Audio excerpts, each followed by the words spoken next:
Fazer terapia em 2026 ainda funciona? Eu me formei em psicologia há 10 anos. O que será que mudou de lá para cá?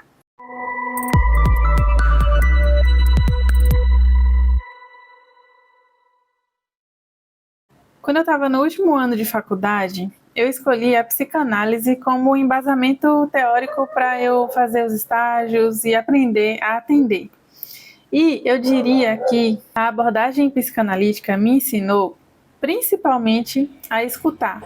Mas não escutar como a gente escuta, né, as pessoas das nossas vidas, quando a gente conversa. Não, escutar de uma forma terapêutica, me abstendo das minhas expectativas, dos meus julgamentos e buscando ouvir para além do discurso. E aí, depois de formada, nos meus primeiros 2 anos, mais ou menos, de prática clínica, eu continuei me aprofundando nessa abordagem, fazia as supervisões de casos clínicos, de acordo com a abordagem psicanalítica freudiana. E foi um momento riquíssimo para mim, para minha vida e para minha carreira.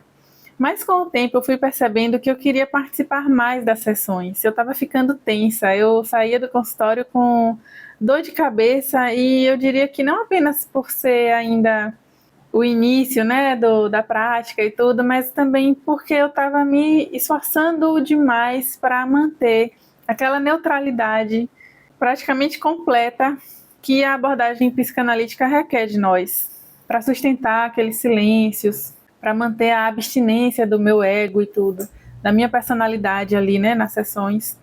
E eu queria ser mais didática, queria interagir mais com os pacientes, queria explicar mais as coisas, como que eu estava entendendo, do ponto de vista da psicologia e teórico, aquilo que os pacientes estavam trazendo.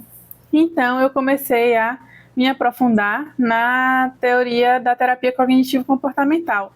E naquela época, embora eu tenha tido contato, aprendido um pouco sobre outras abordagens da psicologia, gestalterapia, psicologia positiva, humanista, a análise junguiana, mas essas eram as duas mais fortes, pelo menos aqui na minha região e na experiência que eu tive, a psicanálise e a TCC, essas eram as mais fortes.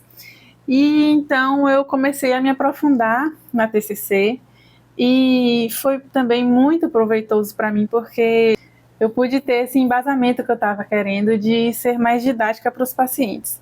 Inclusive, na minha experiência pessoal, eu também fiz terapia, faço terapia, né, há muito tempo, e já passei por algumas psicólogas de abordagens diferentes. E eu quis fazer isso justamente para ter a experiência de ser paciente dessas psicólogas com abordagens diferentes e saber como é estar na pele da paciente.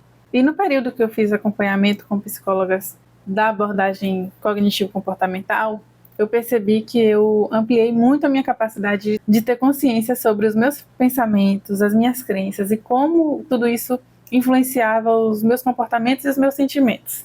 E isso me tirou de um estado de agir no automático o tempo todo para um estado de muito mais autonomia e responsabilidade pelo que eu estava vivendo. E isso é riquíssimo. Essa habilidade de integrar comportamento, sentimento, emoção, pensamentos em terapia é uma coisa assim riquíssima, que eu desejo para todo mundo.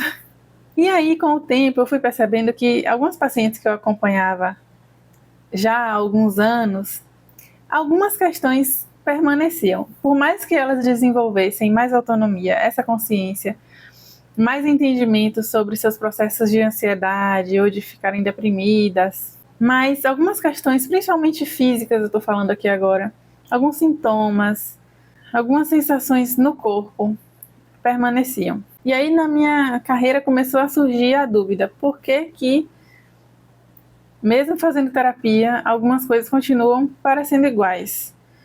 Tanto questões físicas, assim, de sintomas, mas também de algumas situações que se repetiam na vida das pacientes, que elas queriam ter autonomia, mas parecia que não conseguiam ter controle sobre isso. Então, repetiam, por exemplo, um caso clássico, atrair parceiros emocionalmente indisponíveis ou com baixa responsabilidade afetiva.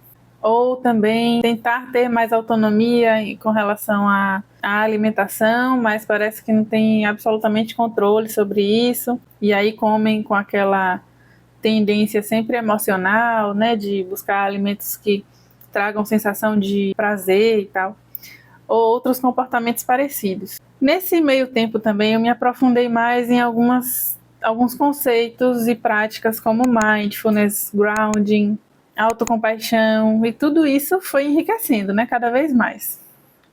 Tanto na minha vida pessoal como psicóloga com as pacientes. E aí, em 2019, eu me tornei mãe. E mais ou menos quando minha filha estava com 1 ano e meio, 2, eu comecei a me aprofundar mais sobre a questão da criação de criança, porque eu fui percebendo que eu estava sentindo algumas coisas novas, alguns sentimentos que eu não sentia há muito tempo, e eu queria me aprofundar sobre o que a psicologia e as teorias mais atuais nos ensinam, né, sobre como criar uma criança da melhor forma. E isso daí foi um divisor de águas para mim, porque eu comecei a me aprofundar nas neurociências, e na neurociência do trauma, e na teoria polivagal. E esse entendimento me trouxe a possibilidade de criar minha filha de um jeito que a maior resposta que eu tenho é ela, porque ela tem se tornado uma criança respeitosa, responsável, fácil de conviver. E eu também, como mãe, percebi que aqueles descontroles que eu comecei a ter lá quando ela era menorzinha, eu comecei a conseguir ter controle sobre mim. Na verdade, eu não estou falando de controle, eu estou falando de regulação emocional. Eu comecei a entender muito melhor sobre regulação emocional do ponto de vista neurobiológico, e isso me ajudou na vida pessoal de um jeito assim extraordinário.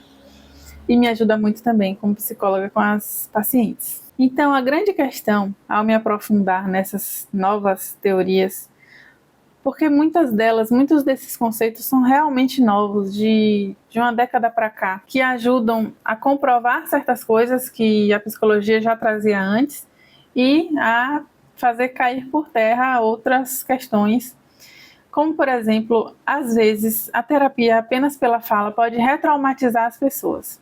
Na prática, uma das coisas importantes é de que, na terapia pela fala, às vezes, buscando seguir a teoria da melhor forma possível, algumas psicólogas se tornam rigorosas em relação aos combinados, aos exercícios propostos. E eu entendo que a intenção é de trazer os pacientes para um compromisso com eles mesmos. Mas o que se sabe hoje é que essa postura terapêutica mais rigorosa, de cobrar, né? Ou até mesmo o manejo psicanalítico neutro, quando é feito de uma forma muito impessoal, com a barreira muito grande no contato, no vínculo, pode retraumatizar a pessoa porque coloca o sistema nervoso da pessoa em modo de alerta. E esse terapeuta pode acabar se tornando mais uma figura que provoca sensações dolorosas naquela pessoa.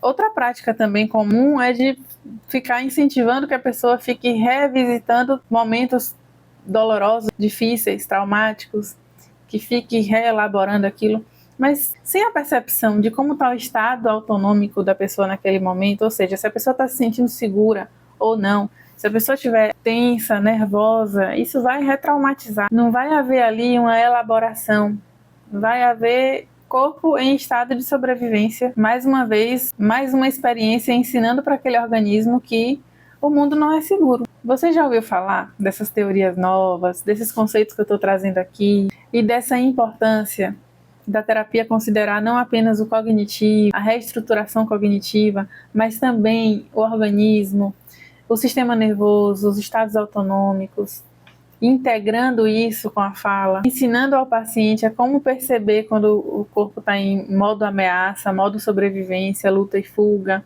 ou em modo de colapso, e restaurar o bem-estar, a segurança, a regulação emocional de uma forma mais efetiva, e a importância da figura da terapeuta também estar regulada emocionalmente para transmitir isso através da neurocepção para o paciente, sabe? E outra coisa muito interessante também que eu aprendi nesses últimos anos e que é um entendimento também, uma virada de chave, é sobre a epigenética. Nós temos a nossa carga genética que nos traz predisposições para desenvolver algumas doenças, certo? A epigenética mostra o quanto que o ambiente influencia nisso se esses genes ativadores de doença vão ligar ou não. E não apenas o ambiente externo, mas o ambiente interno, aquele ambiente aqui dentro do organismo que influencia nossas células e que tem tudo a ver com o nosso estado autonômico, ou seja, com como o nosso sistema nervoso está. Na prática, se um organismo está constantemente, todos os dias, vivendo estresse, vivendo nesse modo de sobrevivência, isso amplia muito a chance de ativar esses genes propensos a determinadas doenças, inclusive doenças autoimunes. Por outro lado, se a gente consegue aprender e reeducar o nosso organismo a se sentir seguro, a relaxar, a se sentir bem e fazer isso durar por um tempo maior, todos os dias, a gente ajuda nosso corpo a não apenas não ativar os genes propensos a doenças, mas a ativar a vitalidade do nosso corpo, porque quando o nosso corpo se sente seguro, os sistemas do nosso corpo ficam mais livres para funcionar bem, para levar a energia para onde precisa ir. E isso também influencia demais na nossa saúde mental. Então, eu poderia ficar falando muito disso tudo aqui. Gostaria muito de saber seu comentário. E para responder a pergunta que eu fiz no início, se terapia em 2026 ainda funciona, funciona muito, funciona até melhor, porque estamos aprendendo mais, estamos nos tornando mais eficazes no tratamento de uma forma mais integrativa, mais global. E para explicar tudo isso, eu criei um curso que é uma forma prática também de aplicar toda essa teoria para pessoas que se sentem aceleradas, ansiosas. É o curso Vida Leve. Eles são videoaulas que você pode assistir e pode ter contato comigo também, tirar dúvidas. E também tem o guia terapêutico. Ele é como se fosse eu acompanhando você ali através da sua leitura no seu tempo, com exercícios terapêuticos. E eu fiz assim de uma forma bem leve, com muitas imagens, bem gostoso de acompanhar. Os links estão aqui embaixo. Se inscreve aqui, deixa sua dúvida se tiver ficado alguma, e obrigada por assistir.